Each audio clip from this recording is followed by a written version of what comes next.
We will get started on time. Welcome to tonight's meeting on Monday the 5th of May 2025. Welcome to our member of the community in the public gallery and also to those who are watching along at home on YouTube.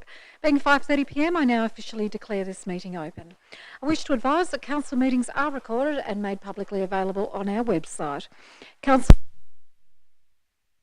live streamed on YouTube, and in accordance with Council's policy, I'll ask the CEO to confirm that the audio recording has started. Yes. Thank you. I wish to acknowledge the traditional custodians of this land, pay respects to elders past and present, and acknowledge today's Tasmanian Aboriginal community.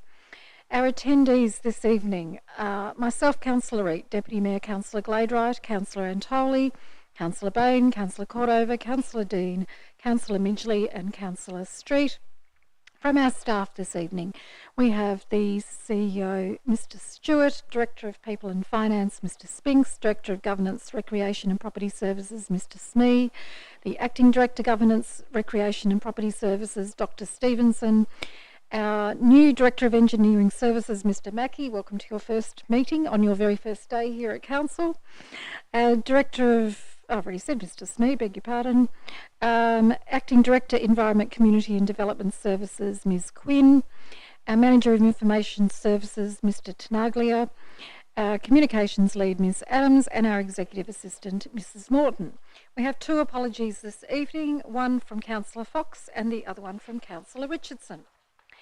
Takes us to page 1, confirmation of minutes. The motion is that the minutes of the open session of Council meeting number 6 held on the 7th of April 2025 be confirmed as a true record. I'm looking for a mover and a seconder. I've got a mover in the Deputy Mayor and a seconder in Councillor Midgley. All those in favour? Against? Motion is carried. Thank you. Still on page 1, workshops held since the last council meeting. We had a workshop on the 28th of April in relation to workplace health and safety and psychosafety due diligence training. Declarations of interest. Does any councillor have an interest they would like to declare? No, thank you. Transfer of agenda items. Is there any item on the agenda that a councillor would like to transfer from open into closed session or closed into open session? No, thank you. Questions without notice from the public. Would you like to ask a question? Thank you. You know the drill. Your name and suburb, please, before asking your question. Mark Denellen from Huntingfield. Today I had the pleasure of using the new bus stops to get to work this morning, and I parked my bike on the bike rack. I recall at a previous Kingborough Bicycle Advisory Committee meeting that we identified that the bike racks at the new stop are too close to the adjacent fence to park a bike correctly on the bike rack, in that you can't wheel your bike forward into the bike rack because there's no space on the other side of the bike rack. Has that been reviewed, and is it still intended to be adjusted? We all turned around and look at our new Director of Engineering, who then avoided eye contact with me. CEO. Yeah, thank you. Through you, Mayor. We'll have to take that question on notice. Sure. That's all. Thank you. Thank you. Questions on notice from the public. At the time the agenda was compiled, there were no questions on notice from the public, but if anyone does want to submit one, they can do so by filling in the relevant form on our website or by emailing kc@kingborough.tas.gov.au. Takes us still on page 2 to questions without notice from councillors. Does any councillor have a question? Got Councillor Antoli and then Councillor Cordova. Thank you, Mayor. I have two questions. The first is regarding Witten's Road in Kettering. So a resident has contacted me to express concern that of the condition of the road, and that she was told allegedly by staff that it's only graded every 10 years, and she and the residents have become quite upset about it. And she also mentioned that some potholing fixes that were done on Thursday last week are already starting to deteriorate. So she also complains about hazardous branches that are dead on trees overhanging part of the road. That's causing concern. She seems frustrated that, according to her, she's not getting anywhere with council to try and get the road looked at more extensively. Could I have a comment back from the relevant officer as to how often that road is graded? Is it once every 10 years? And could we maybe give a commitment to have it inspected because of the concerns and the, from what I can hear from her, the uprising from her and her neighbours? Thank you, Councillor Antoli. I believe the CEO can help us with that one. Thank you, through you, Mayor. Thanks for the question. I think some of the confusion here may be a little bit around miscommunication. There's no fixed time frame around the regrading of roads. That's done on an inspection basis and done as needed, as per the road surface requirement. It might have been being confused with resheeting, which is a sort of a more extensive rebuild of the road surface in that element. The team have been back out to the site today to have a re-inspection of that road to have a look at, I guess, any concerns. So the pothole remediation that was done on the 1st of May is looking pretty good. There's no signs of degradation to that. Whilst the team noted that there was some gravel that accumulated in places, that there wasn't anything that would reach our standard for any remedial action at the moment. So the feedback from the inspection today is certainly that the road is in adequate condition. Mm. And what about the allegation about the rutting? Have we got an opinion on that?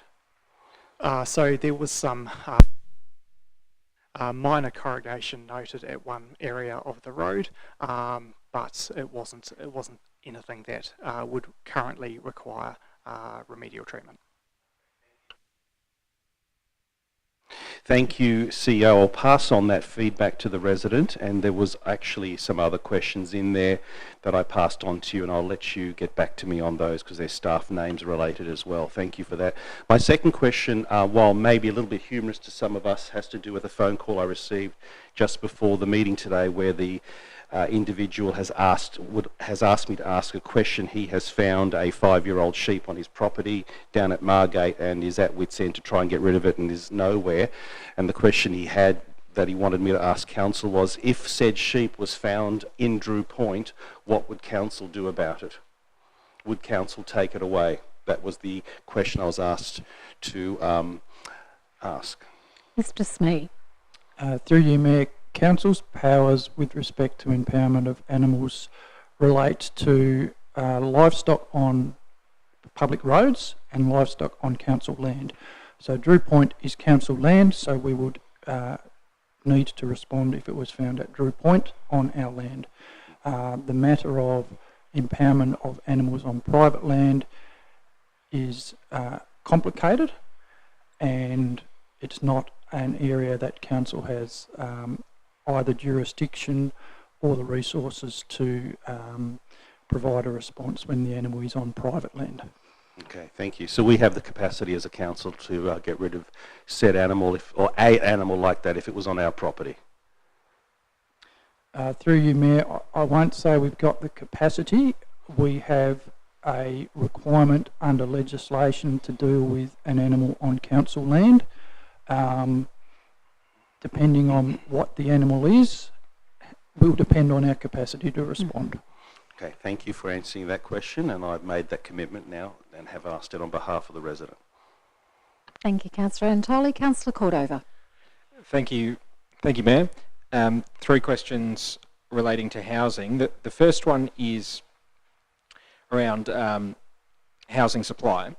In 2019, there was an opinion piece that was published in the Mercury by a local resident, Peter Alexis, and it proposed that local councils should consider directly entering the housing market to build homes for Tasmanians in need.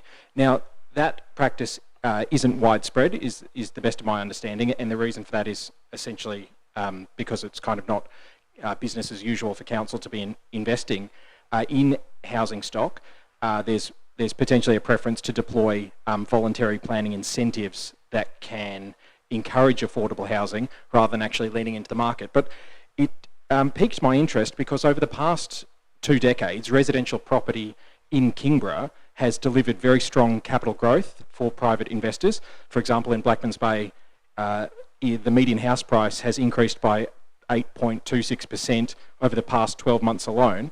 So in contrast, during this period over the last several decades, Kingborough Council has actually sold off residential property and land that it owned rather than retaining or acquiring property for development. So given that Council already has internal capacity for project management and construction works, has any financial analysis actually been undertaken to explore the potential for Council to lean in to the market? Has any financial analysis been done by the Council on whether it would benefit from developing, owning and renting housing stock, not just in order to improve housing supply in Kingborough, but also to strengthen Council's financial position? Not that I'm aware of, but I'll ask the CEO to address that. Thank you. Yeah, thank you, and through you, Mayor. So, Council has done some work in the past around housing, and in particular around the development of the Kingston Park area. However, Council hasn't, to my knowledge, seriously thought about developing, owning, and utilising affordable housing to the community. Thank you. I note that obviously for residential housing developers in the municipality, some of them would have done quite well over the past several decades. So at the same time that there's been a diminution in Council's ownership of residential land, at the same time there have been investors who have been strengthening their financial position while we've been decreasing ours. My second question is around housing strategy. The Central Coast Council is currently preparing a new housing strategy called Our Homes, Our Future. What lessons can be learnt by Kingborough from what's happening in the Central Coast, and will Kingborough be developing its own housing strategy?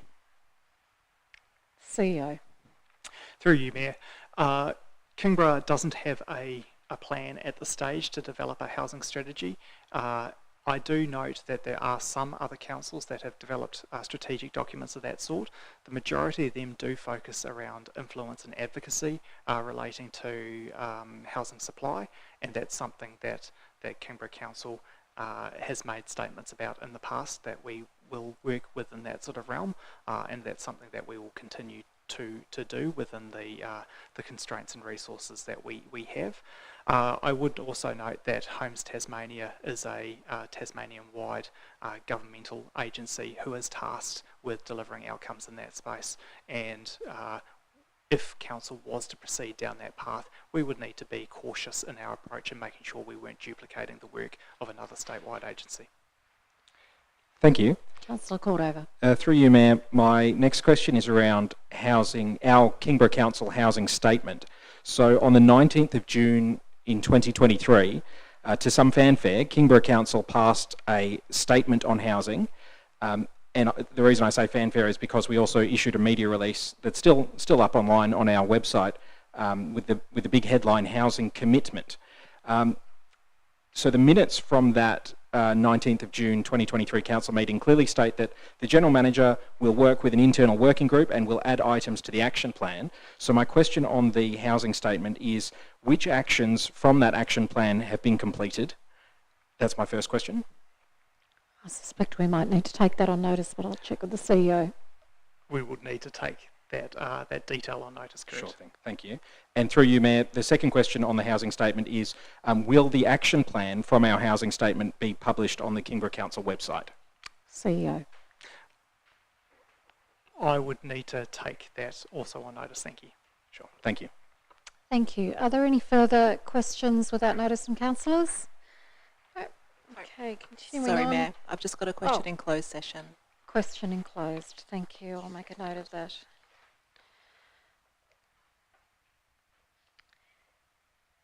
Thank you very much. At the time the agenda was compiled, there were no questions on notice from councillors. It takes us to petitions still being actioned. There are no petitions still being actioned. And at the time that the agenda was compiled, no petitions had been received. We're now on page 3, Officers' Reports to Council. Proposed new road name, Little Beach View, Dens Point, with a recommendation on page 6. And I'm looking for a mover and a seconder. I've got a mover in the Deputy Mayor and a seconder. Deputy Mayor, and it's got off. Yes, so a new road has been approved under a planning permit on Bruny Island, and it does not yet have a name. Little Beach View was proposed by the developer after a few different suggestions. This new name, Little Beach View, is in accordance with the Place Names Act. It seems appropriate, and I'm happy to support the recommendation. Thank you. Any further discussion? If not, I will put the recommendation. It's moved by Councillor Gladright and seconded by Councillor Street. All those in favour? Against? Motion is carried unanimously. Takes us to page 10, Kingborough Integrated Transport Strategy, with a recommendation on page 12. I'm looking for a mover and a seconder. I've got a mover in Councillor Midgley and a seconder in Councillor Cordover. Councillor Midgley. Thank you, Mayor. So yes, this integrated transport strategy has come back to us again for Council to discuss and approve following community consultation. We have had, sorry, I forget the number now, was it 7 or 11?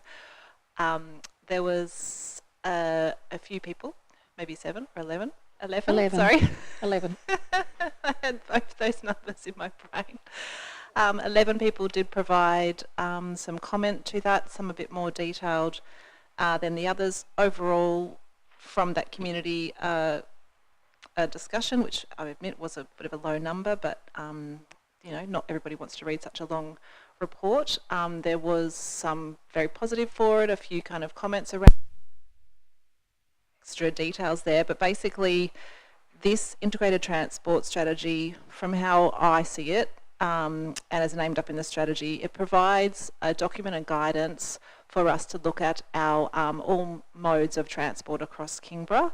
It looks at the safety, efficiency and accessible transport system that supports all travel modes. During the consultation as well, different council groups have been involved, and different stakeholders from other council areas have also had a look at this strategy. As I said, it gives great guidance for transport planning in Kingborough.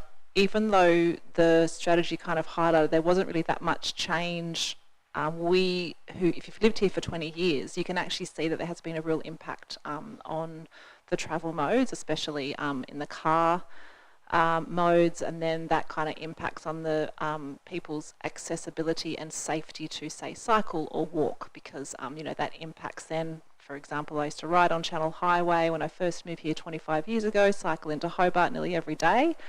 For now, I think about actually my personal safety as to whether I'm going to ride on the Channel Highway. I don't know if that's it's more than an age thing. It's actually, we know that there's a lot of cars there, and so therefore we need to have these plans in place and thinking in place to look at, you know, how we're going to make that change for the future. And also we know with our bus modes as well, that we've got different solutions. They're not all great. People are still not happy with a lot of the bus modes. So this transport strategy provides advocacy and voice in that. So when we're going to government to have these conversations, we've got a very big detail of background and information that we can work towards to create some action on, and then work towards, I guess, to apply for funding and grants and all that kind of thing as well. So it provides that document. I thought that there were some good key highlights that are important to remember when we're thinking about our land and our planning for the future, where we're developing housing, that it highlights, you know, ensuring that we have access to all transport modes when we're considering our, you know, developing down regionally and things like that. That when we're looking at our looking at connectivity to public transport, that we're also considering alternative modes of connectivity to the public transport hubs, which is important. And also that it aligns, the changes in this strategy have aligned to the tracks and trails strategy, the cycling plan and footpath strategy as well. I thought some of the comments that Cycling South highlighted were really good, and I just note that sometimes when we've come back with community feedback, we've sort of had a bit of a column to say these are some of the comments and this is kind of where it's changed in the strategy, but I'm just wondering where perhaps with some of the community feedback, where were kind of the changes actually in the strategy? Were they significant? Seems like they were just a bit minor, but was anything at all just to highlight I'm not sure who can assist us with that today. Sorry, I should have Oh, put these Mr. forward. Smee. Through you, Mayor, no, only very minor changes have been made. Thank you, that's what I thought as well. And just noting, towards the end of the strategy, there is a number of KPIs, and I think there was a couple of mentions in the community feedback that it actually was a really long strategy, and the KPIs are long. And when this first came to council, I really saw, you know, in particular, say, kids walking to school or cycling to school and increasing that. Like some council areas have dedicated staff members actually looking at active transport and noting that we do not have the resources for that. So I think that there's probably a high number of KPIs. They're great to kind of worry as to how we're going to achieve them. I note that in the strategy it says that they'll be reviewed annually, and I'm just wondering how, I guess that's an internal thing versus coming back to council, but how do we keep this kind of at the forefront in some of these areas? Or how do we say, if we want to develop encouraging more kids to walk to school or cycle to school, like how does that happen when we don't really have the resources and it's mentioned as a KPI? Mr. Smee, who looks surprised by me asking him to answer that question. Mr. Stewart. Look, through you, Mayor, sort of the evaluation of these sort of KPIs of these documents is really important to make sure that we're holding ourselves to account. Look, the internal resourcing that we have available to put into supporting the delivery of these is a constant challenge for us as an organisation, so we will need to look at the output of this strategic document and consider how we support our workforce to be able to deliver against it. In regard to the sort of the travel to and fro school, we're not going to be able to have the sort of resourcing that other councils have to be able to work into those sort of active transport routes specifically, but we will our overall response to how we think about transport planning, how we think about the transport infrastructure that we need to be developing through our capital works programs, and making sure that we're creating accessible environments for all modes of travel, which is the purpose of this strategy in the first place. Councillor Midgley. Thank you for your response. That's good to know, and I hope that this sort of strategy, if like when there's a new council term, that new councillors are, read these sort of documents, because they are really important strategic things to sit as a platform for the future kind of thinking. And yes, there's lots of great highlights about the strategy. It's important that we have it, and thanks to all involved. Thank you, Councillor Midgley. Councillor Antoli. Thank you, Mayor. And Councillor Cordover after you. Thank you, Mayor. I enjoyed reading it. I think I agree with Councillor Midgley. It's important to have this sort of documentation. There's always the tension in these documents as to how much is aspirational and how much should be specific. I tend to lean towards these documents being a little bit more action focused and specific than maybe aspirational. An area that I'd like to get the CEO or relevant officers comment on is on whether or not the touch points around economic, I think it should be more focused around funding.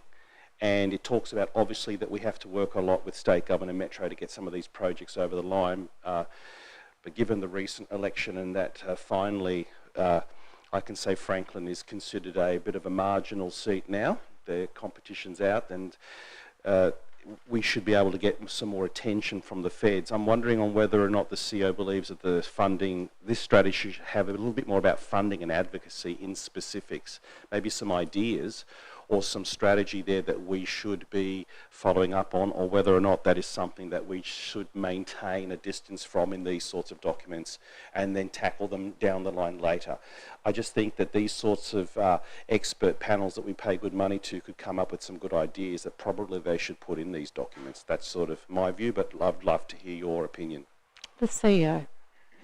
Certainly, through you, Mayor, certainly having a plan of this sort provides us a really good basis to be able to seek external investment, to be able to have a strategic document that we can talk to different funders about and to be able to leverage through grant funding applications in and of themselves it's highly valuable having the strategy in and of itself.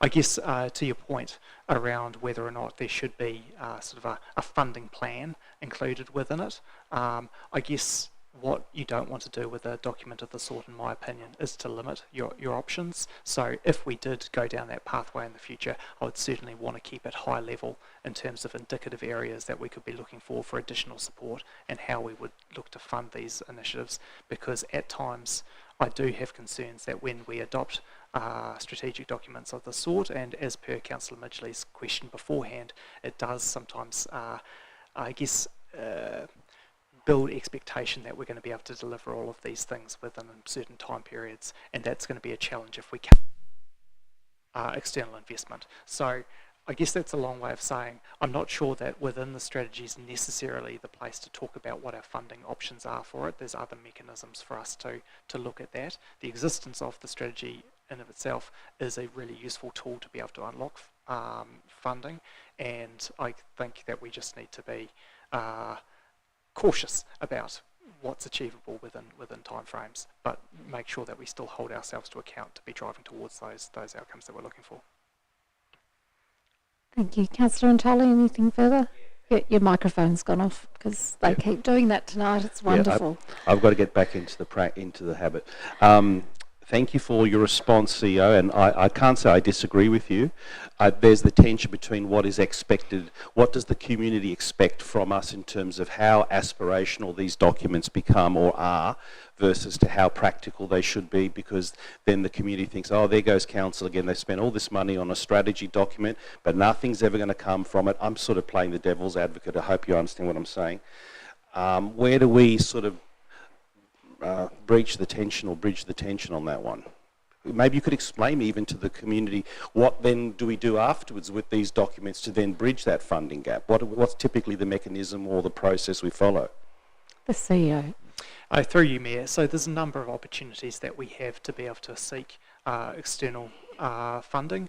Certainly, obviously, like you outlined earlier, federal advocacy is a really great way for us to try and unlock I guess investment into our community.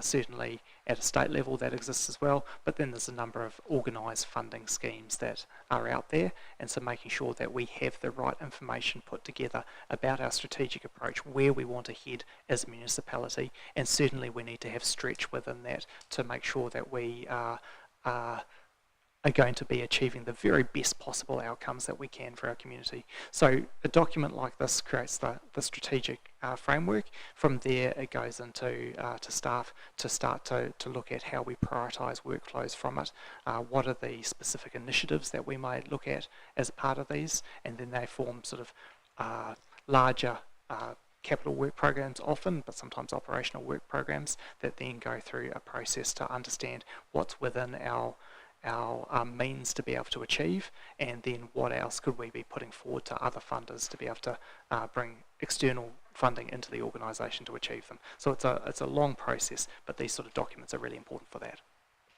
Thanks, I appreciate the response, that's great. And of course I will support this strategy. Thank you, Councillor Antoli. Councillor Cordova. Thank you, Mayor. Just a couple of questions and then a short contribution. On page 14 of the report, which is page 28 of my agenda, there's reference made to smart traffic lights. Reference made to smart traffic lights to reduce congestion. And my question on those was where are they and how do they work, and what advantages are we seeing from smart traffic lights? Anyone? CEO. I might need to come back to you on that question offline. My supposition is it's ones that sense traffic flows and things like that and respond, but I would need to check with our experts to be sure in that response. Sure. No worries, thank you. Through you, Mayor, second question.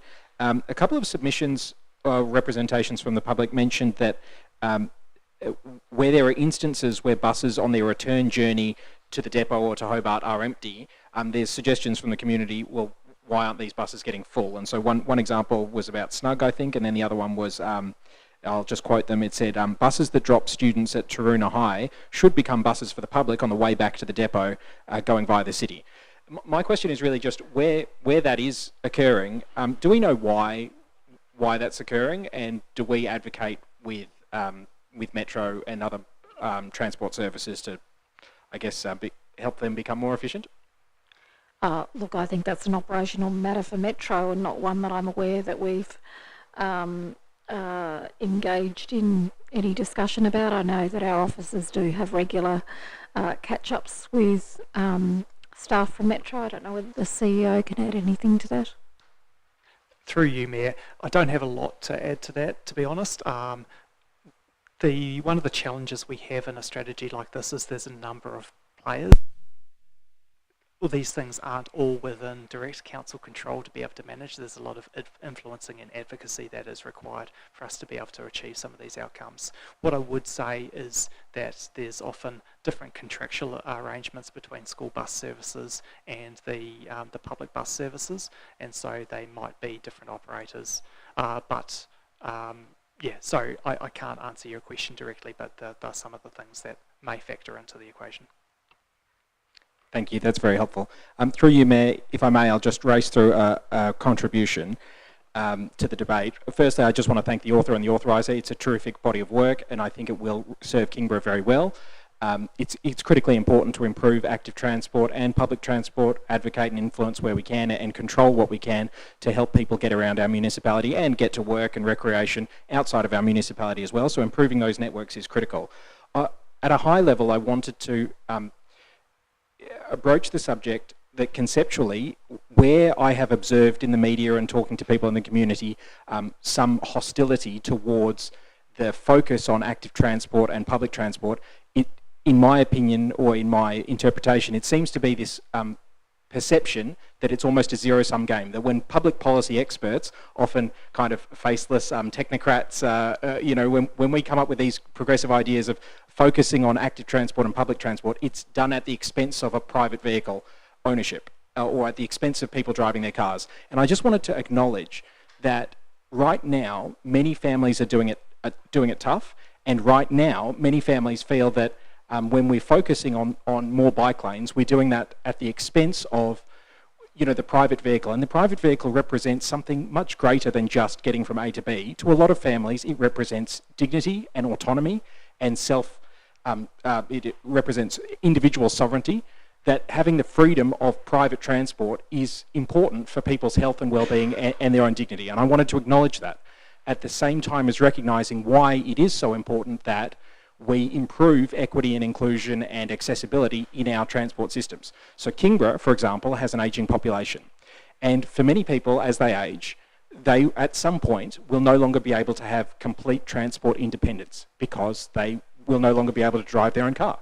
Similarly, young people are made vulnerable by their lack of transport independence. Young people, before they can get a driver's license in a private vehicle, they rely on buses and on walking places and on e-scooters and other multimodal forms of transportation. So that's why it's critically important that at a public policy level we focus on improving accessibility and inclusion in those areas. But I did just want to mention that it doesn't have to be either or. I think the way we need to frame this discussion in the community is when we are improving active and public transport options, we're not doing that necessarily at the expense of the car. We're expanding the number of ways that you can move freely in our municipality. We're expanding the choice that people have so that people don't have to rely on and depend on their private vehicle. And we will see benefits in that from our economy when our shops and our areas are more people-friendly, because people can get to them. That will help people stop, stick, stay and spend. It will improve our businesses. It will improve our economy. It will improve individual households' ability to make healthy choices that are easy choices, to walk to the park and play footy with the kids, to shop at the local shops that are nice areas.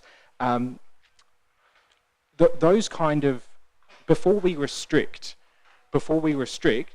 we also need to make sure that we've built the proper infrastructure and advocated for the proper frequency and reliability of public transport.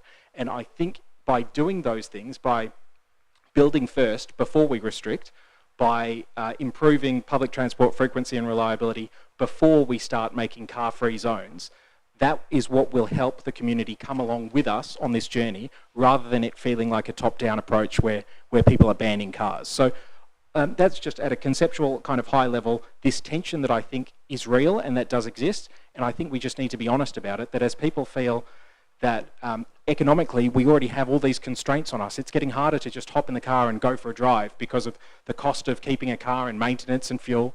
At the same time, you feel these public policy people telling us, well, we don't want you to be driving cars anyway because we want to reduce congestion and we want to improve climate outcomes and we want to do all these things. That's a tension that exists, and we just have to be honest about it and try and bring the community along with us on this public transport and active transport journey. Thanks for listening to my TED Talk. Cheers. Thank you very much, Councillor Cordova. Councillor Bain. Thank you, Mayor. I agree with other councillors. I think it's an excellent strategy and I'll definitely be supporting it. Just thought it was worthwhile touching on a few of the actions listed in there, which I think are really valid. And it covers everything from active transport to our roads to our advocacy.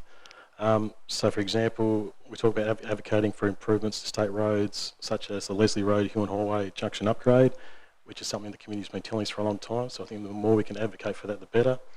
Then with council's roads, enhancing council road networks such as the Gormley Drive upgrade and Spring Farm to Kingston View Drive connector, which again the community's been telling us about, which hopefully will be addressed through the AFL High Performance Centre project.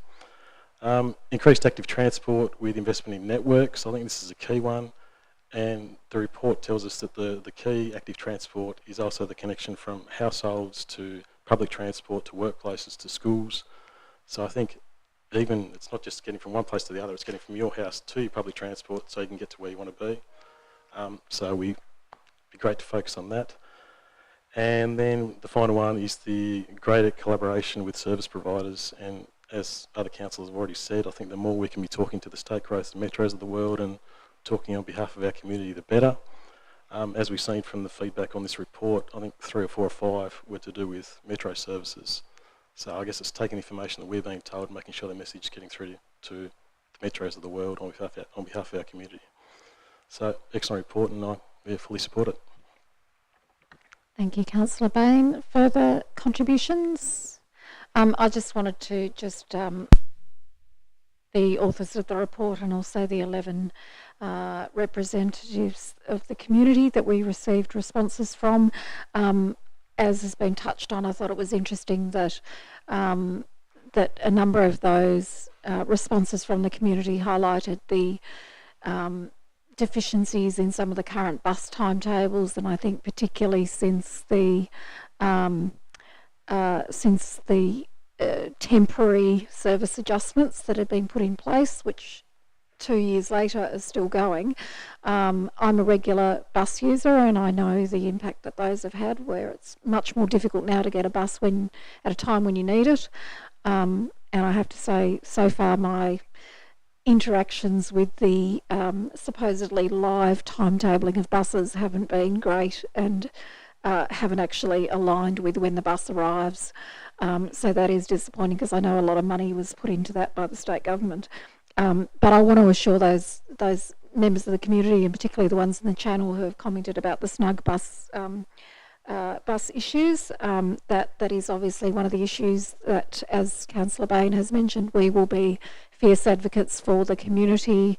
As stated earlier, we do have the CEO has regular meetings with Metro, and we can put it to them, but also put it to the passenger transport section of Department of State Growth, so that they're aware of some of the concerns that are flowing through to our communities based on the contracts that they then put in place with the bus providers such as Metro, because there is a flow-on effect for people in the community who don't have access to their own transport when they can't get public transport when they need it, particularly if it's to get to medical appointments and so on. So there is certainly a lot of work to do in this space. I share the I guess the concerns that Councillor Antoli articulated about, how do we get the funding for some of these projects. As Greater Hobart Mayors, we are constantly at state and federal elections seeking funding from those levels of government to increase the pool of funding available for active transport projects around the southern region. Unfortunately, we haven't had a huge amount of success to date, and we certainly did in the last federal election ask for substantial funding to be put into this area, and particularly as part of that, we would have liked to have seen as a council work done on the bike lane, or not the bike lane, but the multi-use path from Huntingfield to Margate, which we know would be an absolute benefit to people in that area. So we will continue to push those projects along with others, and hope that we can in the future be seeing a range of options for people to move around the community and in and out of this community, because it is important, and there are different modes of travel that people opt for. But one thing we do know, and I think Councillor Midgley has highlighted it well, is that for cyclists in particular, given the number of cars on our roads these days, it can be very intimidating to be a cyclist, and to if we can increase this separation of cars and bikes, then that is certainly something that would be a positive, and hopefully convert some people who are on the fence about cycling, even if it's just short distances for short trips, to go and do things at the shops or to go to appointments or something like that. Then if we can do things like that to encourage greater uptake of that as a transport option, then I think that would be a positive moving forward. So thank you very much to everyone for their contributions. Councillor Midgley, would you like to sum up? Thank you, Mayor. Just everybody highlighted some really fantastic points. It's a really important strategy, and I hope that maybe in a year we can have a little review of it and to see how some of the actions have gone. I know that's not part of the recommendation, but that would be really wonderful to get an update, to keep it front and centre for these really important issues for our community. Thanks, everyone. Thank you, Councillor Midgley. I'm now going to put the recommendation. It's moved by Councillor Midgley and seconded by Councillor Cordova. All those in favour? Against? Motion is carried unanimously. Takes us to page 68, Sale of Council Land Policy, with a recommendation on the following page. I'm looking for a mover and a seconder, please. I've got a mover in Councillor Midgley and a seconder, Councillor Bain. Councillor Midgley. Thank you, Mayor. Just an update of this sale of land policy, noting in the discussion there have been no significant issues identified with the policy to change. They've been checked for compliance and legislation alignment, and it's been formatted for the current approved template. I've had a read of the policy, and I am happy to approve as in the report. Thank you. Further discussion, Councillor Cordova. Thank you, Mayor. So I support the policy, and I recognise the need to have a policy when it does come to the hopefully rare and unusual circumstance where we do have land that is surplus to council's needs and effective and efficient management of our resources. I wanted to highlight the policy detail that I think is the most critical aspect, that all of this has to be done in a very transparent way, that it maintains consistency, procedural fairness and public interest.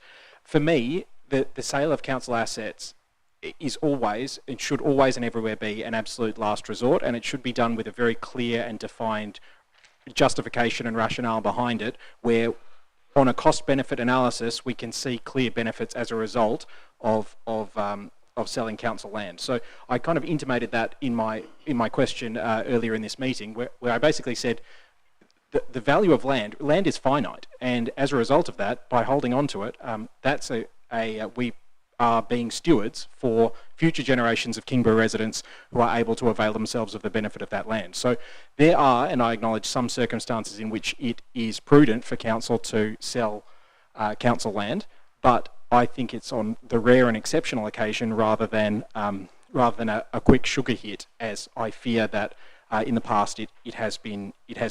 So that's why I wanted to highlight what I consider to be safeguards in this policy, which, and we can see them at 5, the procedure policy detail. The idea that council land that could potentially be considered for sale may either be identified by the public or by way of council's own assessment processes, and identified land will be internally assessed with consideration of the following. These are critical points. Road reserves and casements to ensure that the land is not required for future widening or footpath construction and the like. Walkways and laneways to ascertain if the land has any current or future value for a pedestrian thoroughfare. Public open space and natural area reserves. This is a particular interest of mine, to make sure that we do have urban wildlife corridors, that we have biodiversity conservation in mind when we do make assessments about whether or not council land should be offered up to the market, to the private market, and public recreation to assess the potential of the land for public recreation through referral to council's recreation officer. And finally, undesignated land, assessment against council's public open space strategy for its potential to meet future council or community needs. And that, and this is with particular reference to our experiences on Bruny Island, that last line about public open space strategy for its potential to meet future council or community needs, that to me is a great and important catch-all, where we do need to be thinking longer than just the next election cycle, and I know that we are. We need to be thinking very long term. We are stewards of these assets for 50, 100, 200 years, and we therefore need to think long term as the population increases to have these sanctuaries and havens for biodiversity and human interaction and health and well-being. To maintain those requires council to maintain its own assets. So once again, I just want to reiterate, the sale of council land should never be a short-term sugar fix or a sugar hit. It should only ever be in pursuit of effective and efficient use of resources, and with the long-term vision for community health and well-being and the health and well-being of our natural areas and environment at the heart of everything we do. Thank you. Thank you, Councillor Cordova. Councillor Antoli. Thank you, Mayor. It's a great policy in many ways, and I have, again, some questions that I'd like to throw to the relevant council officers on how much detail do you put in versus how much do you handle elsewhere, and should it be handled elsewhere? The first is around financial principles and valuation guidance, a little bit touched on by what Councillor Cordova said. So the policy obviously requires valuation before sale, but it doesn't define how much of a discount is reasonable, nor how public benefit is to be quantified. For example, I recall that we copped some criticism from some in the community when we decided to gift the AFL High Performance Centre land to the AFL because we felt it had a greater community good, but that was a subjective assessment, which I totally agree with and back even now. And I'm wondering if a sort of a public benefit scoring matrix or a weighted assessment framework, ironically I actually have an example of one that's used, should be in this policy. Microphone, sorry. Sorry. Could I get an opinion from someone on that? Dr. Stevenson. Who may not have a mic. Oh, yes, it's working. Through you, Mayor. My personal preference is that sits outside the policy because it gives flexibility to take on board contemporary practices, but remembering that ultimately this is a decision of the absolute majority of council, so it has to be formally considered by council. I think it would be reasonable to expect that a report did outline how it was assessed, and that could include, for example, a benefits matrix or something along those lines. Because I've noticed, if I may, Mayor, I've noticed that in the past we've never received anything quite like that in the reports we've gotten. Not trying to criticise, but always, improve. The next one I have is what's not included is probably there's no overarching framework identifying when or why land should be reviewed for sale. For example, what is our policy about always reviewing the land that we have for sale and saying we don't need this sliver of land at the end of Maranoa Road that a particular organisation might want to use for their purposes? Why don't we approach them and give it to them for the greater good, see if they're interested, or sell it to them do we have some sort of a proactive? I don't see a mention of that in this policy, being a bit more proactive about the disposal of land. It tends to be ad hoc when someone asks for it or needs it. Is that? Could I get an opinion on that? Mr. Smee. Through you, Mayor, I guess the starting point would be to have the view that all council owned land is valuable and has a purpose. We do have our open space strategy, and as part of that strategy, there was identification and assessment of every parcel of council-owned land, and that strategy is subject to review. So generally speaking, we don't maintain an active list of parcels of land that we may sell, and we're not actively looking for parcels of land that we might sell. As I said at the start, we take the view that all of our land holdings do have a purpose and a value. However, there are instances, and they largely come from approaches from the community as to individual parcels of land that the community identify a potential use that has a community benefit, and it's generally that is the time when we would review. Other than that, our public open space strategy that is reviewed periodically provides that mechanism for review of all our land holdings. Thank you. Councillor Antoli. Thank you, Mayor. I think that's possibly a fair approach, given that we don't have huge parcels of land and aren't this sweeping large LGA that has land everywhere like they do on the mainland. But look, I appreciate you allowing me to put this in there, and if the author of the report feels that maybe we could tweak it to add some of these thoughts in there, it might be worth talking about. The other one is about public consultation thresholds. So currently the policy states that public consultation must occur, but there's no differentiation based on the land type. For example, its value, its sale size. So for example, picture a selling a microphone. Picture selling a well-used local park and a disused industrial block. It currently triggers, unless I'm mistaken, the same consultation process. I'm wondering whether or not we should tweak the wording so that we can manage expectation from the public. Look, there are certain things certain land we may own that should trigger consultation, but let's be real, we shouldn't be consulting on every jolly thought that pops in our head or every operational need we have. And I'm wondering whether or not something could or should be added in there to differentiate the value. Mr. Smee or Dr. Stevenson? Through you, Mayor, the vast majority of our land holdings is what is classified as public land, so we have no option under the Local Government Act but to go through that consultation process. We do have some land holdings that are not classified as public land, so they are minimal, and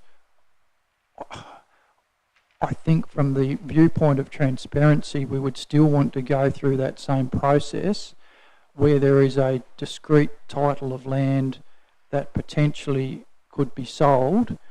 I consider that public consultation process is equally as valid as it is to public land. Okay. Councillor Antoli. Okay, I appreciate the answers to those questions. My view is that if we look, I get that we don't probably own any commercial land apart from the land that we currently use and have our operations on. So I can't see us wanting to get rid of that. But I just think it would be good to just sort of flag that public consultation is valid, but probably not in every single context, and it's just creating the expectation in the minds of the community. I recall again that the public consultation, we were criticised that we didn't publicly consult the gifting of the AFL land, which was on our sports precinct. We consulted with stakeholders, but we didn't throw it out there to the community, and we were criticised for that. Hang on, sorry, can the CEO just respond to that? Yes. Yeah, through you, Mayor, can I just clarify that we did publicly consult on the disposal of the land for the AFL High Performance Centre? And how can you remind me about what mechanism we used for the consultation? Sorry, can I? Thank you to my colleague to my left. I'm talking about the Jack Jumpers High Performance Centre. The intent would be that we would follow the same process for the AFL High Performance Centre. Sorry to correct myself. Right. Okay. Yeah. Okay. Well, I'll leave it at that. But look, I appreciate the strategy, and I'm just trying to sort of throw in some thoughts in there about how specific maybe we could or should be on some of those issues. And I appreciate the author, well, and the author of the changes and her intellectual capacity to handle all these things. And I know that she enjoys a good little intellectual discussion on these matters. So I appreciate her patience. She's only here for another 4 days. Thank you. Is there further discussion? Councillor Midgley, did you want to sum up? Okay, I'm going to put the recommendation. It's moved by Councillor Midgley and seconded by Councillor Bain. All those in favour? Against? Motion is carried unanimously. Takes us to item 15.4, Legat General Management Committee vacancy. I'm going to hand the chair to the Deputy Mayor as this item is likely to impact me. Thank you. So I'm looking for a mover and a seconder. Move Councillor Street, seconded Councillor Midgley. Councillor Street. So I move that Council nominate Councillor Reet for the position of General Management Committee. Okay. Well, I think probably the motion is that I'm moving is that Council nominate Councillor Reet for the position of General Management Committee, and then Councillor Midgley has seconded that, or provided that you're happy to second that motion, Councillor Midgley. Are there further contributions, Councillor Antoli or Councillor Street? Did you want to go first? Look, I was simply going to say in moving the motion that Councillor Reet has served one term on the General Management Committee. She's the Vice President of Legat as elected by her peers. I think she's done an excellent job in that position. Would love to see her continue on the General Management Committee. Would love to see her continue as Vice President, her colleagues willing, and I think she deserves Council's full support. Thank you, Councillor Street. Councillor Antoli. Thank you, Deputy Mayor. I was basically going to say the same thing, and I just hope that she remembers us when that she's rich and famous there as Il Presidente of LGAT. But I think she has the background, the capacity, the intellectual and character and the emotional intelligence to do us proud. And I really hope that if she gets it, in my view. But let's hope that she doesn't forget us when she's up there on high. Thank you. Further contributions, Councillor Reid. Oh, thank you for the confidence and for the nomination. We will be the process for this. I'm very happy to accept that nomination. I've enjoyed the opportunity to be on GMC of LGAT, but also particularly as Vice President, because that's meant that I've been involved at a greater level than I otherwise would have been. And it's been very interesting times with all the different legislation that has been within the local government arena for a while. So the process moving forward here is that we will be advising the Electoral Commission of this nomination, as other councils have done. They're due by Wednesday, and then there will be ballot papers issued. So all 12 councils from the southern region, because I'll be going forward as the nominee from a larger council in the southern region, and then all 12 councils in the region vote on the on who their preferred candidate is. So there's no guarantees, but hopefully I can get a second term. So thank you very much for that endorsement. Are there further contributions? Councillor Street, would you like to sum up? So I'll put the motion that Council nominate Councillor Reid for the position of General Management Committee. All those in, it was moved by Councillor Street, seconded by Councillor Midgley. All those in favour, please say aye. And against, motion is carried unanimously. I didn't vote. Can you note me as abstaining? It feels a bit weird to be voting for myself for that, just from a procedural point of view.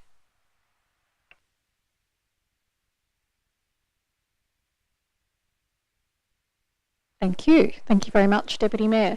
Takes us to item 15.5, which is the Copping Refuse Disposal Site Joint Authority approval of rule changes, and I'm looking for a mover and a seconder, please. I've got a mover in Councillor Cordova and a seconder in the Deputy Mayor. Councillor Cordova.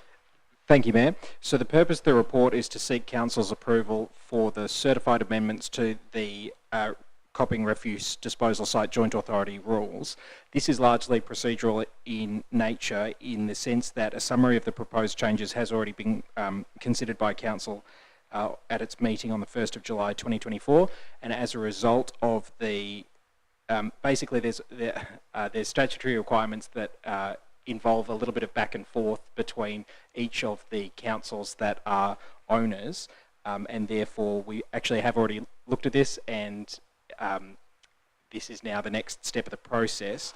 Basically, the authority approved back in May of last year by special resolution its intention to amend the rules, and essentially the change is to make a separation of the roles of Authority Secretary and the Board Secretary of Southern Waste Solutions, and that's largely to improve the operational efficiency of the organisation. So, as I say, largely procedural in nature. I should note that I'm Council's representative on that, and so in my discussions around that authority table, it's, as I say, largely procedural in nature, but it will help improve the efficiency of the organisation. So I strongly recommend that we keep this thing moving. Thank you. Thank you very much. Any further discussions? No, I will put the recommendation moved by Councillor Cordova and seconded by Councillor Gladwright. All those in favour? Against? Motion is carried unanimously. Takes us to item 15.6, expressions of interest, King's Quarter, with a recommendation on page 129. I'm looking for a mover. I've got a mover in the Deputy Mayor and a seconder in Councillor Midgley. Deputy Mayor. Thank you. The purpose of this report is to seek approval to run an expression of interest process for the use of the commercial cafe area at the Kingborough Community Hub, which has recently been vacated. The original intended use of the premises was indeed for a commercial cafe, so I guess we'll just have to see what sorts of interest comes back to us. I think a cafe would be fantastic there. I know, having spent many hours at that playground, the wonderful parkland there with my kids. When the cafe was operating there, we indeed bought many chips and ice creams. So I think that type of use would continue to be fantastic. If it was a larger cafe, it's got those beautiful views up to the mountain, which are really, really lovely. The parklands are looking great over there at the moment. All the trees are growing up and the landscaping is looking really fantastic. So I think activating that space as a commercial cafe would be brilliant. I know that there has occasionally been talk of a social enterprise going into there. A Hamlet-style cafe would indeed be absolutely wonderful. But yeah, I guess we just have to see what sort of interest comes back. But happy to support the recommendation. Thank you very much. Councillor Midgley. Thank you, Mayor. Yes, I'm happy to support the recommendation as well. The park run on a Saturday is definitely, hoping that something happens there, and there's been talk of a coffee van and that sort of a thing for people to congregate after they've run their 5 kilometres or walked. I really support a social enterprise, and I'm wondering, I guess, with the EOI, how are we advertising that? And are we at all reaching out to any NGOs or Hamlet or any discussions that we've had in regards to sort of looking that way? Dr. Stevenson. So at this stage, we're just seeking your agreement to progress to developing the EOI. So the intent would be to keep it fairly wide in its potential. There is no intent meant through this paper that we would be establishing a social enterprise, so it would be more them on a a semi-commercial basis. So if there's one up and ready to go, they can express an interest. So I know that in the past there's been suggestion that council become but that's not the intent. We don't have the resourcing for that. So the idea will be to keep an EOI that allows for diversity of application to be considered and to be received, not really closing our mind to anything, because we know some things have not worked well. Last time we didn't get any successful applications. So. Thank Councillor you. Midgley. I guess I was wondering if we're going to be doing like more than just advertising in the paper for an EOI, if we really sort of wanted to scope that more, social enterprise type mode. Dr. Stevenson. I feel like it's very hard for me to commit other people when I'm not going to be here. But hey, have a go at it. I think it would be usual to try and use some of our networks to promote the EOI, but not necessarily invite, if that makes sense. So it'd be more about raising awareness that we're going through the process. Thank you. Any further discussion? Councillor Gladwright, did you want to sum up? Okay, thank you. I will put the recommendation then, moved by Councillor Gladwright and seconded by Councillor Midgley. All those in favour? Against?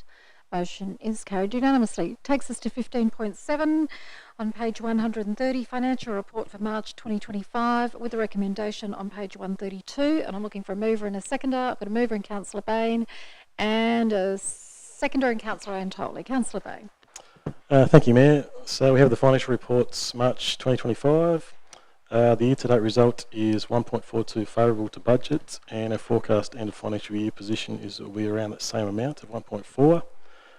The initial full-year budgeted underlying loss of 2.935 has been reduced to a forecast underlying loss of 1.535, so it's nearly halved, which is great.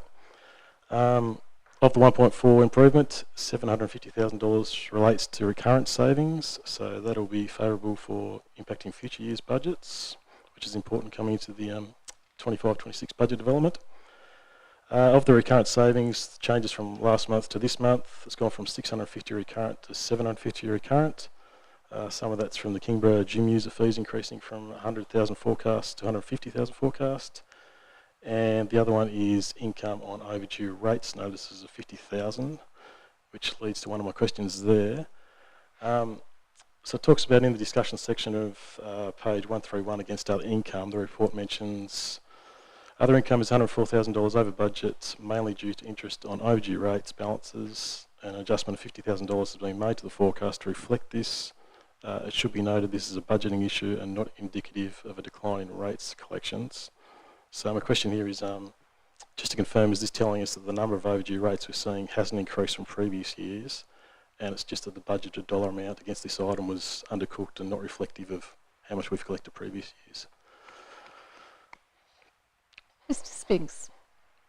Thank you, Mayor. Yes, I'm happy to report that the budget line was undercooked, and it's not indicative of a decline in our rates collections or anything of that nature. Excellent. And just a follow-up question, if I can. The question is around in 4.3 in the report, it talks about the $800,000 contribution towards the wetlands project from a developer. And I guess my question here is, given that this work was completed and paid for some time ago, does that $800,000 simply become part of our overall closing balance and we use that for future works or paying down debt or whatever the council determines? Mr. Spinks. Yes, thank you, Mayor. So that's correct, how you've summarised it.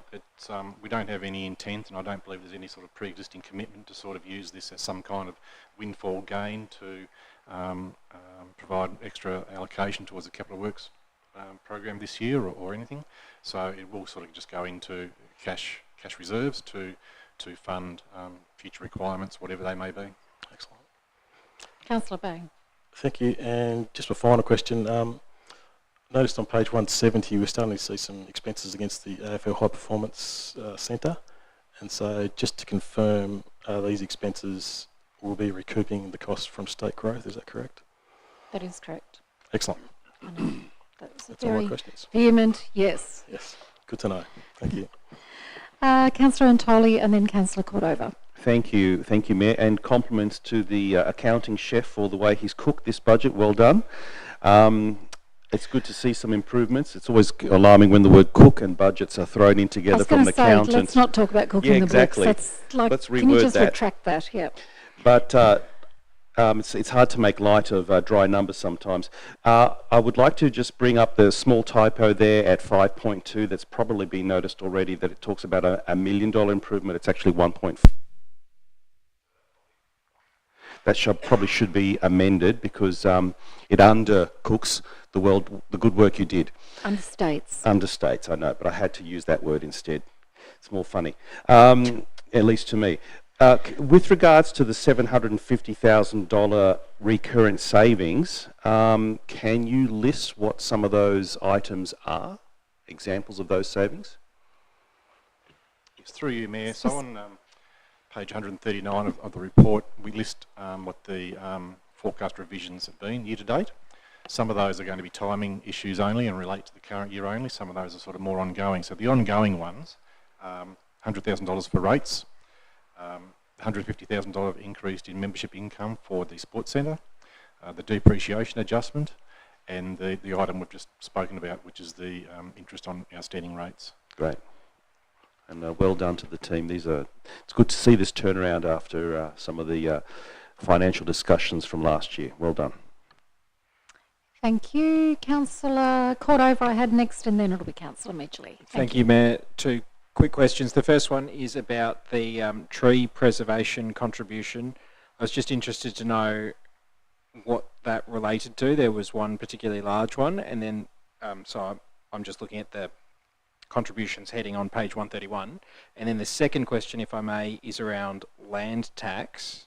Did you want to deal with them one at a time, or should I ask the question about land tax? One at a time would be super, I So, think, yeah, for so, Mr. Spinks. Thank you. Yeah, one tree preservation contribution of 65K. 66. Mr. Spinks. Through you, Mayor, unless any of my colleagues can help me on that particular issue, I might have to take that one on notice as to the specific details of that. No worries, thank you. Looks like we're taking it on notice. Sure thing. Thank you, Mayor. Through you, my second question is around expenditure. Other expenses are $79,000 favourable to budget. This is mainly due to land tax and pensioner remission costs, but both are timing variances. So I understand the pensioner remission aspect, but I'm intrigued by the land tax element. I thought that in most circumstances we're exempt from land tax. So what land tax are we exposed to? Through you, Mayor. No. Microphone, sorry. Sorry, Mayor. So we're not exempt from land tax. So the variance there is just simply a timing issue. They're paid, I think, in 3 or 4 instalments during the course of the year. So it's just a timing issue. Councillor Midgley. Thank you, Mayor.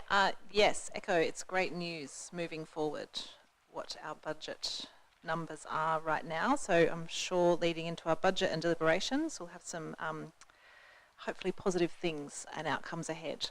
I also had a question about the High Performance Centre, but it's good to note that will be repaid, and that's under the engineering operating income expenses. And I also noted the active transport study on that same page, 41, is that 41 on everyone else's? Just noted that study seemed to be a bit more than, with the variance there being 99,000. I'm just wondering, was that the integrated transport study? What the active transport study is? Mr. Spinks. Yeah, look, again, Mayor, unless Mr. Smee or someone can assist me there, I'll take that one on notice. Thank you. We'll take that on notice. Great, thank you.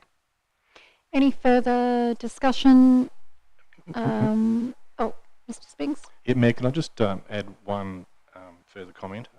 So whilst the year-to-date position is looking very good this month, I do need to just alert Council to the fact that in next month's report, we'll more than likely be making a fairly significant unfavourable adjustment, and that relates to a line item called asset write-offs. So in the course of the capital works program, it's inevitable sometimes that we have to write off the value of existing assets when we do replacement works, and the asset management team are just sort of working through that at the moment with the year-to-date figure, but that's likely to be a fairly significant number. So whilst it's looking good this month, I suspect that it'll be a fairly major turnaround for next month. Thank you. Councillor Bain, did you want to sum up? No, I'll put the recommendation now, then moved by Councillor Bain and seconded by Councillor Antoli. All those in favour? Against? Motion is carried. Takes us to 15.8, appendices. I'm looking for a mover and a seconder. Got a mover in the Deputy Mayor and a seconder in Councillor Midgley. Any questions on the appendices? No. Thank you. I'll put the motion then, moved by the Deputy Mayor and seconded by Councillor Midgley. All those in favour? Against? Motion is carried unanimously. I will now, since the next notice of motion is one that I am moving, I'll hand the chair to the Deputy Mayor. Thank you. So we're considering a notice of motion submitted by Councillor Reid. It'll be moved by Councillor Reid. I'm just looking for a seconder, please. Councillor Antoli, Councillor Reid. Thank you very much. Look, I've brought this notice of motion today, and that is in relation to the Lift the Tone campaign, which has been produced by the Local Government Association. As Vice President of the Association, I was asked to launch this campaign last month, and I have to say that I did hesitate to be the face of the campaign, because I had a feeling that when we start to talk about the often abuse that elected representatives receive, when we talk about the impact that that has on our own health and well-being, there can be quite negative responses to the community as a result of that. So a few years ago, I remember saying something on radio about, that it wasn't fair that elected representatives were being targeted by some people in the community, and sure enough, there was the inevitable comments that I received very quickly after that. Well, if you can't cop the heat, get out of the kitchen, and stuff like that.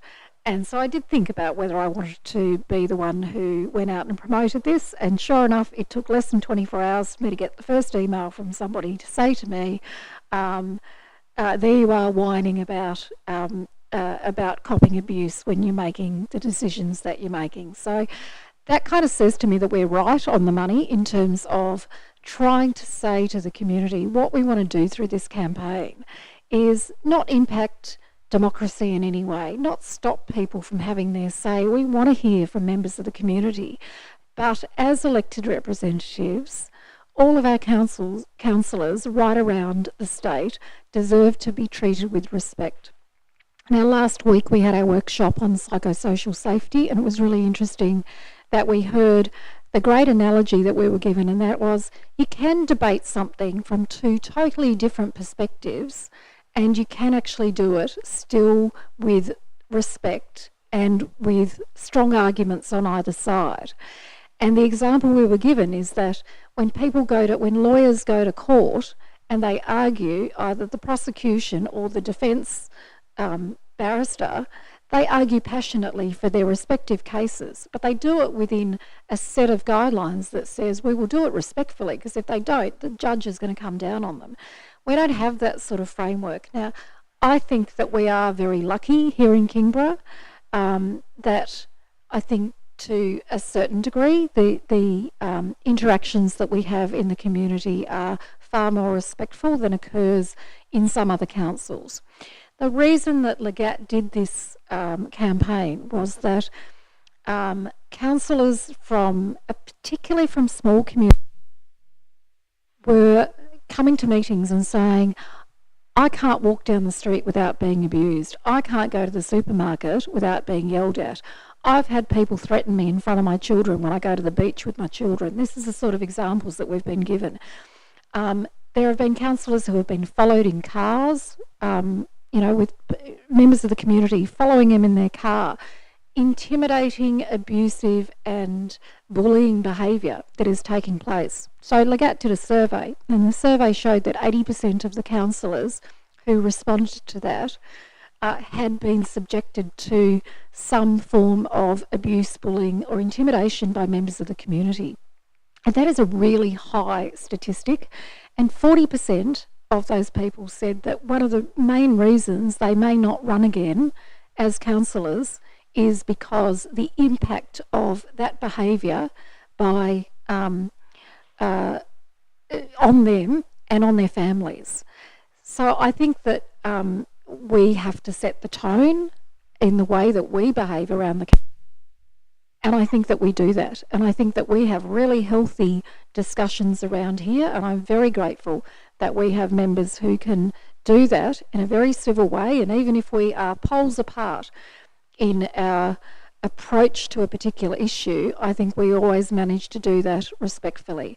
But if you do look at some of the stuff that occurs, and I will highlight social media as being a hugely distressing thing. We had a psychologist who came to the launch with us, and she talked about the fact that when somebody makes a particularly hurtful or intimidating comment on social media, it's easy to do because they don't, they're the keyboard warriors, but also the reason it's so easy to do is when you press enter or send on those comments, you can't see the impact that it has on the people who then read those comments, the ones that comment is directed at. And so it's so much easier to do it when you can't see the hurt and distress that it causes. Because a lot of those comments on social media, people probably wouldn't say it to your face. But there's I guess there's a safety that they feel in being able to express themselves through those channels. We have round tables of mayors, and the deputy mayors have the same every few months at one of our meetings. And that's sort of our opportunity to talk confidentially in a group about what's happening in our areas. And one thing that's increased substantially over the last 3 years is the number of my colleagues who hold mayoral positions who are telling stories of absolutely vile behaviour by members of the community directed at them.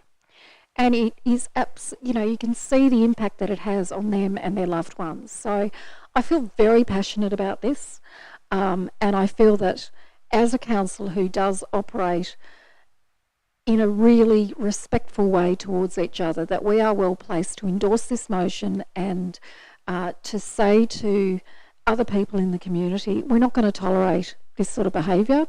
So LGAT has released a toolkit of resources that is available for all councillors to use if you want to put guidelines on your social media pages, and having the little byline of under your signature block of lift the tone and that sort of thing.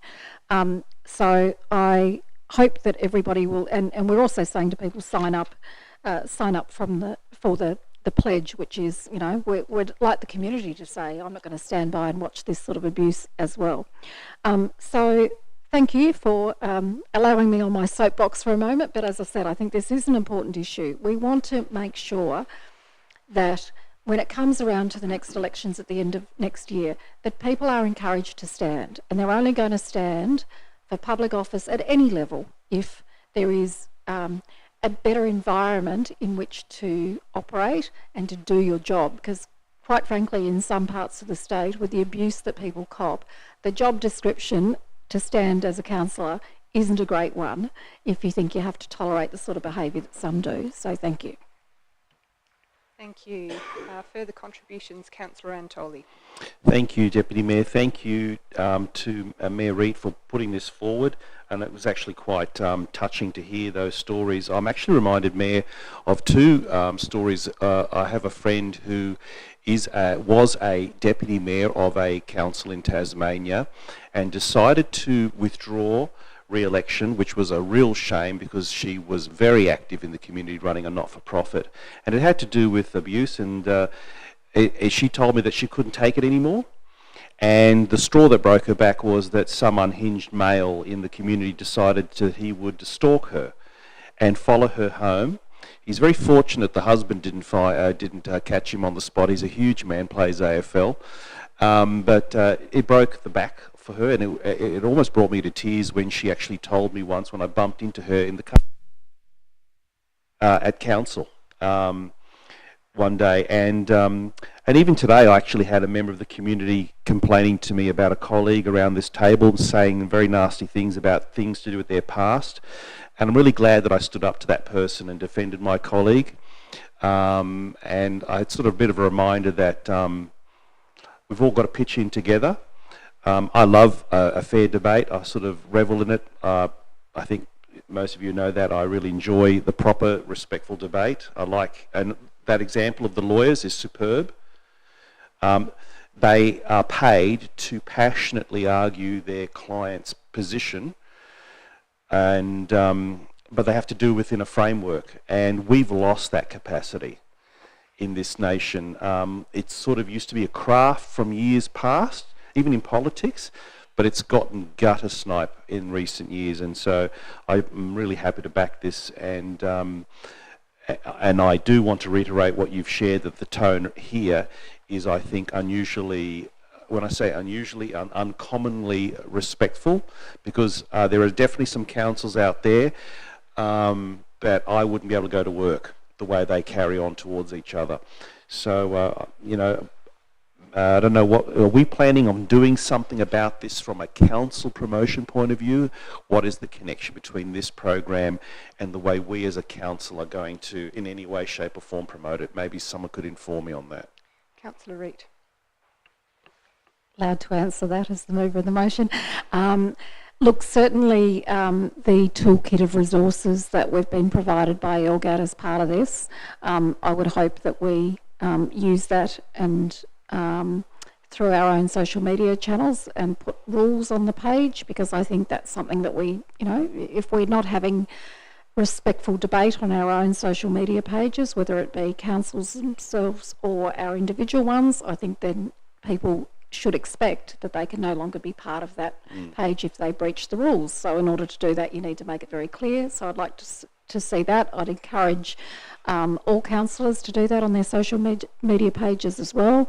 I think one of the difficulties is when it starts to get out of that realm and you have our posts reshared on community pages where we don't have the ability to remove comments that are directed, I will say, not only at us but also at our staff who don't deserve them as well, which is always distressing. So, you know, part of this, and we've said it during the debate, is that some of this stuff is not just happening towards us as elected representatives, but also to the council staff, and that's very distressing for them as well. But certainly I would hope that we use those tools that we have available to us to continue to spread the word to our community. Thank you. Further contributions? Anyone? Councillor Dean. I think you kind of, I wholly endorse this. I think the only thing I was going to ask you, just briefly mention it there, was around the extension towards staff. So is it including that part, and what is LGAT, if so, you know, try and do around the education piece on, you know, how we interact with staff, whether it's a positive or negative experience, how we handle that as a council. Yep. So this campaign, obviously, because it's being done by the Local Government Association, is predominantly about the way members of the community interact with council. We have tried to bring the message to the community about respectful interactions with our staff as well, because I know that over the last 18 months in particular, when there have been issues that have been concerning members of the community, that there have been staff members, individual ones who have been targeted, who have been named on social media. They see all that, and that's really, really stressful. And sometimes some of the behaviour of members of the community who come into the office and speak to staff is quite unacceptable. So there has also been work done at the LGAT level about a unreasonable how to deal with unreasonable customers, I think is the title of it, and there will be a paper coming to councillors for endorsement soon about a policy which sets out if there is a member of the community who is, harassing, bullying, intimidating, members of staff, that we then have the capacity and the tools to be able to deal with that as well. Because everybody deserves to be safe in the jobs that they do.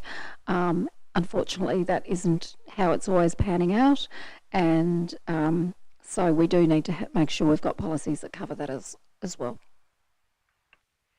Further contributions?